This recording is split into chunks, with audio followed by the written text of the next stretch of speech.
Hey, welcome back to the channel. Here we have a Harley Benton, and the model is, what's the model? It's a TE, standing for Tele, 62, I guess the year 62, DB, which is double bound, LPB, which is Lake Placid Blue, I believe. Lake Pleasant Blue it could be, but anyway, here it is. And I bought it from a place that imports them, and then they do a setup. And I asked them not to do the setup. I just want to look over the neck, make sure it's straight, check the truss rod, and that's all I need.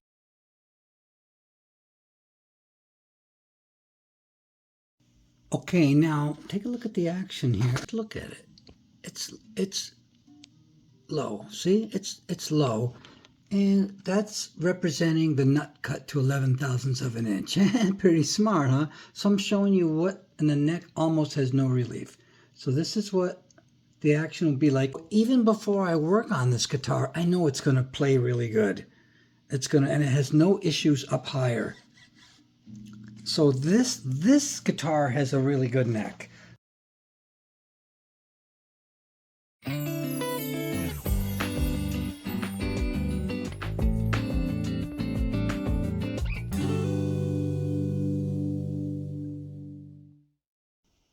These guys do all fall out, so I'm going to have to figure something out because I don't want to do this every time I change strings.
Alright, so that's all done. So now we're going to go through the fretboard and look for any high frets.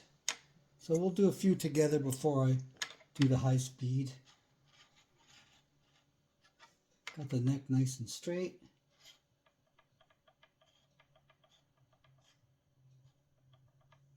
Here's one. That's where it starts, right there.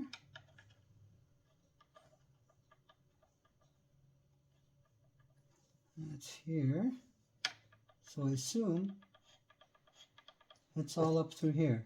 Okay, that's pretty mild. Let's find out how mild that is.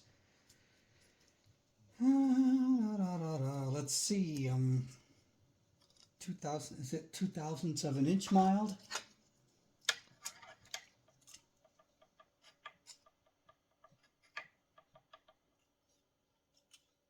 A little less than 2,000ths of an inch.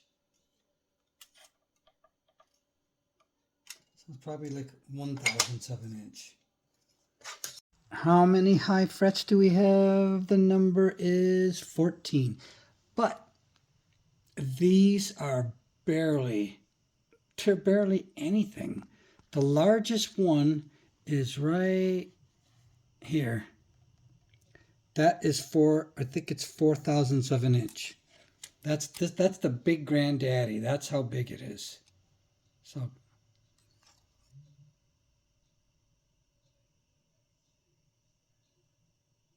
That's how big. And most of them are under 2. All right, I've got a new piece of 600. And here's what I do.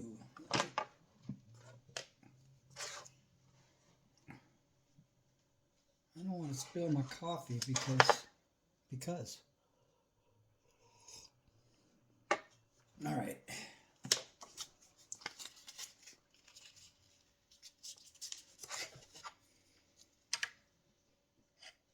That's hardly anything. All right, let's get into it. I always prefer to, if I'm gonna do a fret, doing it this way, if possible. Because, I mean, that's the way you bend strings.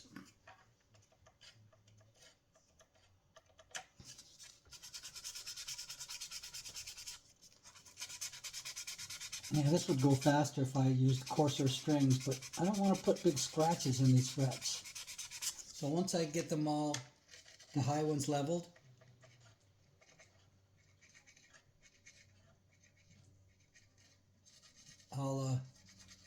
I'm using 600, I'll start with 800. Wow.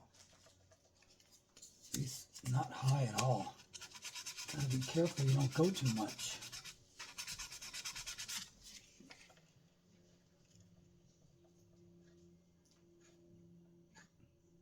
Nothing there.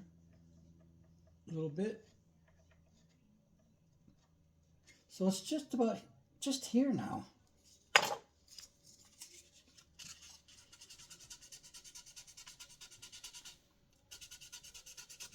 You don't want to make it this fret too low. You want to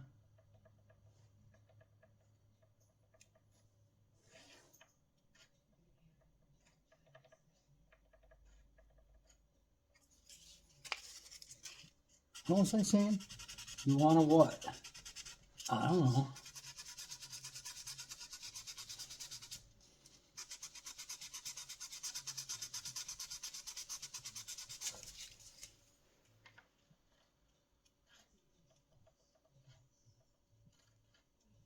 Almost done.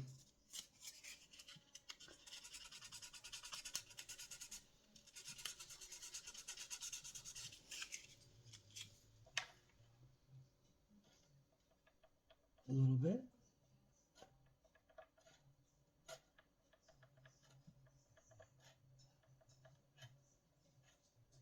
It's like there's a little bit here, but it stops here. It's very specific.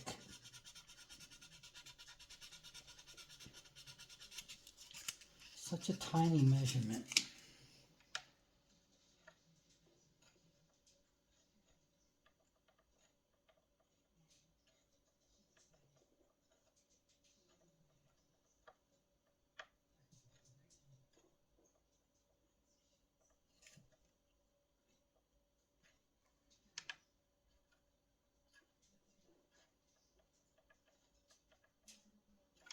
A tiny bit right here.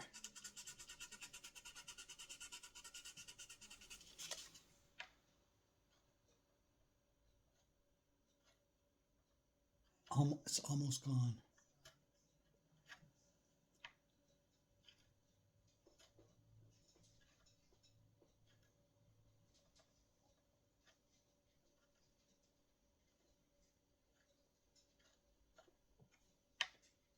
I'd say that's gone.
You know, that took 55 minutes. 55 minutes. But that's why the guitar is going to play killer.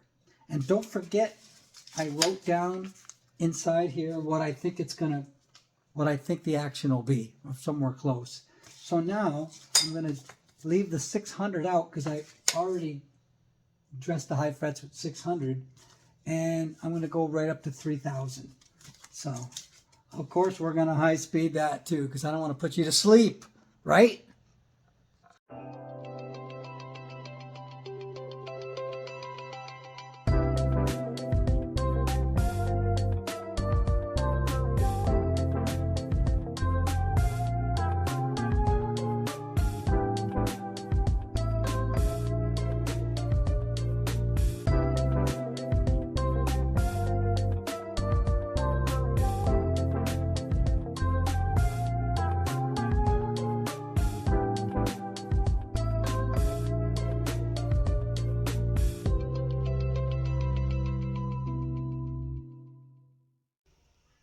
That took 19 minutes.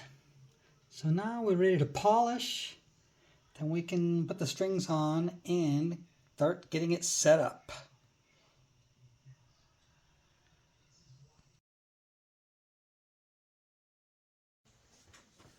Well, it's the next day and I had to watch my dog who's had some teeth removed and he had a couple of growths cut off. And so my wife and I are taking turns. We're making sure one of us is always with him.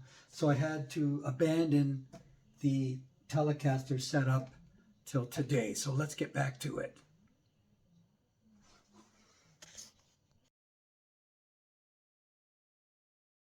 So I've got a new set of polishing, buffing wheels, a whole load. And I'm going to use this on the frets. And of course, for you mother lovers, I'm going to use mag and aluminium polish. So let's do it.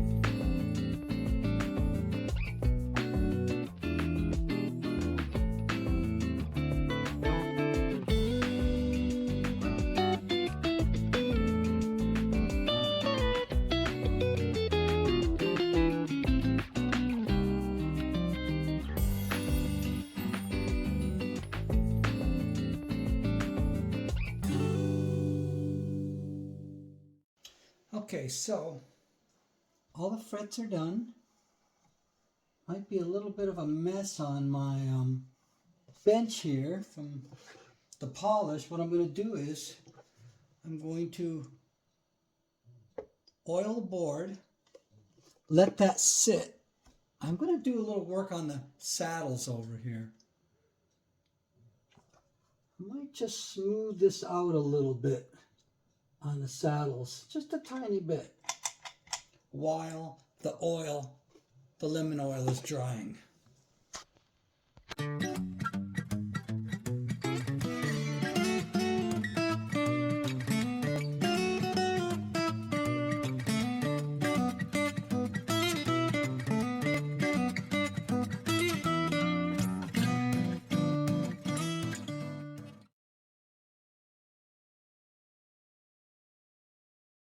All right, while the lemon oil is drying, I'm just going to take the harsh edge off of these.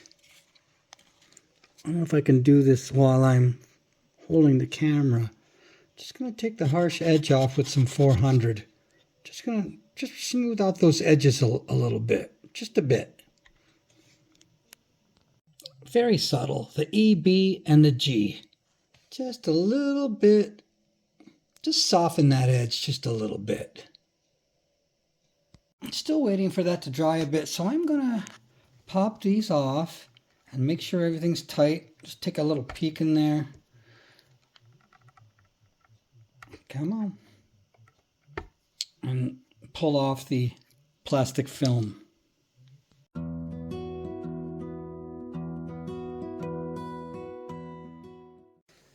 Now these little, I think they're called ferrules that just fall out. I'm not going to do any permanent fix right now. What I'm going to do is just put a little piece of tape on each one to hold it in. And I'll figure it out later for the next string change. Just put a little piece of tape in there, like so. I don't know if you can see that. And I'll just stick it down in there. Oh, that doesn't even hold it. Okay, I'm going to have to put a little more in there. Yeah, they're pretty loose.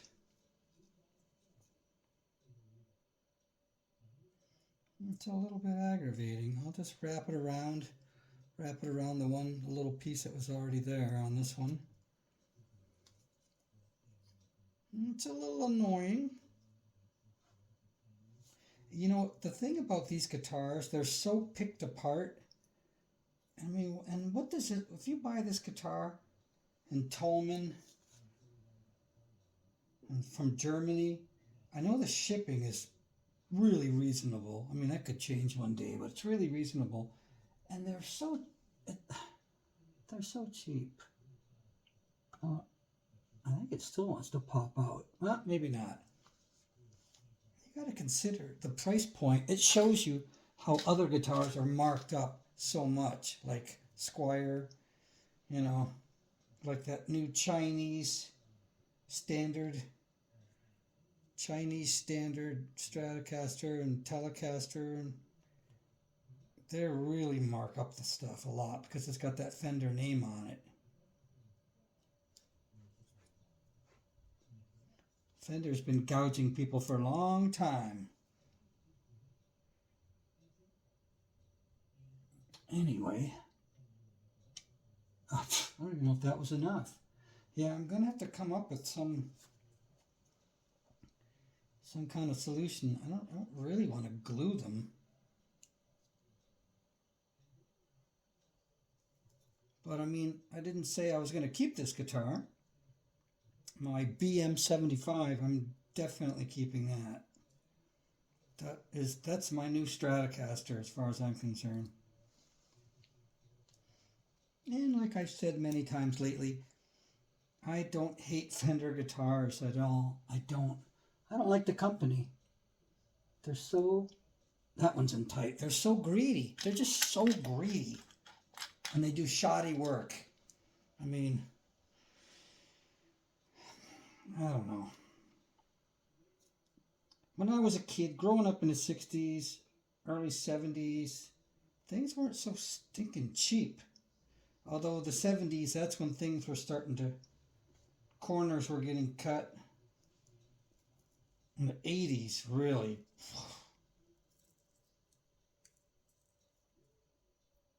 Anyway, I'm not going to bore you with this anymore. I'm just wrapping the tape around there, sticking them in.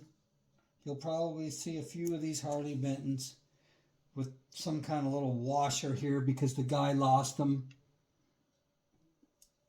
Yeah, at least I know they're going to stay in doing it like this. And something weird, I pulled plastic off of... look at that. I pulled plastic off, but it appears like there's still plastic, another layer. 2 layers? For the price of 1? Sure enough. Look at that. I wonder if they just did that by accident.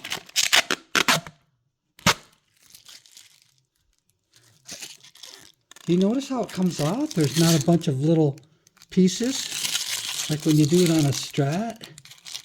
Oh, they put holes in it. Look at that. Here, let me see if I can show you this. There's holes. If this was at all in focus, you'd believe me. Hang on, let me just get this camera situated. All right. Look at that.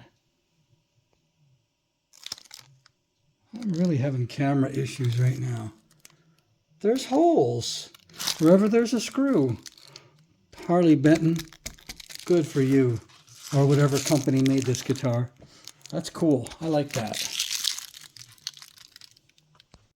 See, all the holes line up in the body.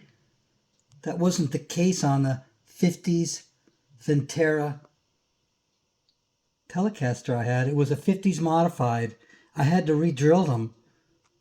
They didn't line up. $1,200 guitar. These ones are fine.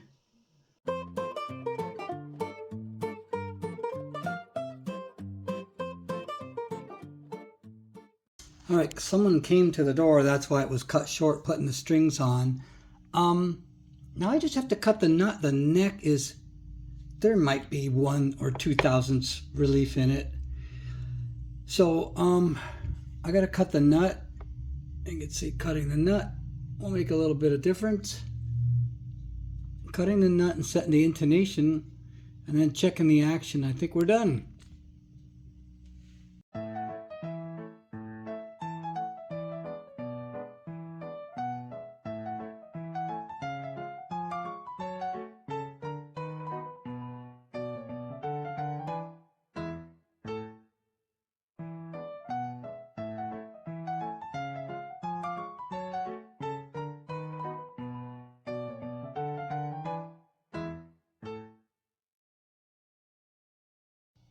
Well, the nut's cut to 11, maybe a little fat 11, which means there might have been a tiny bit of gap. That's what I mean when I cut a fat 11. It might be like 11 and a half. And it does not fret out at this height, which I will write down what it is.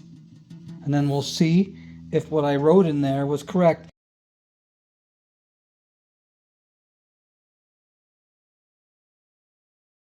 Okay.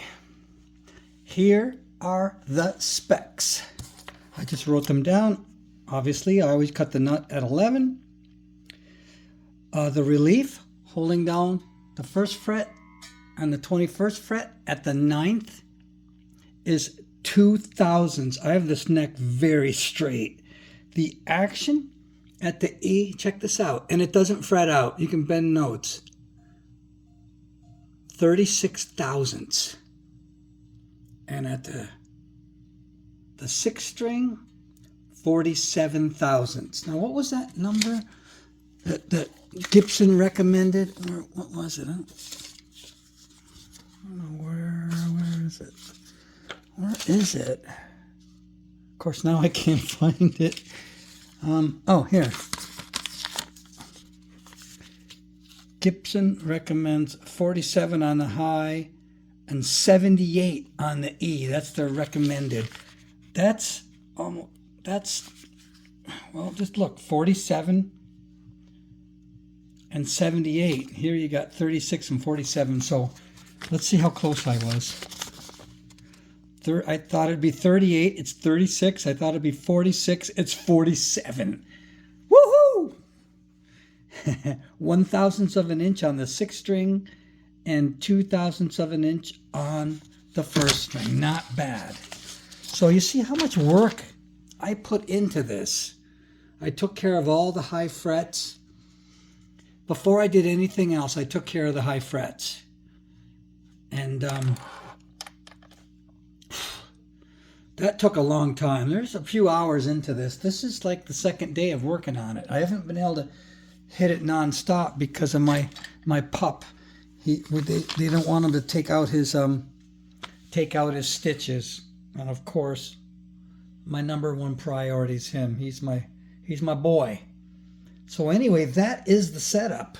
I did have trouble getting the little 9 E string into that little hole. I see what they're saying. I had no problems until I got to the E string. Then it was a little bit rough. The holes in here don't go down enough, and I wonder. I have drills. I have, you know what? I have a bunch of new drills. Maybe I'll try drilling, seeing if I can do it. And then I can let everybody else know you can drill down a bit. Because, I mean, you should be able to at least go the length of this or more. I don't know why you wouldn't be able to. So anyway, that wraps this setup. It wraps the setup up. I'm tired. It wraps this setup up. And the intonation, I did have to do all three of them. And it wasn't perfectly spot on, but like when you're talking spot on, some of the pairs of strings, I mean, one was up like a tiny bit and one might have been down a tiny bit, but when you play, well, here, I'll play it and you can hear it.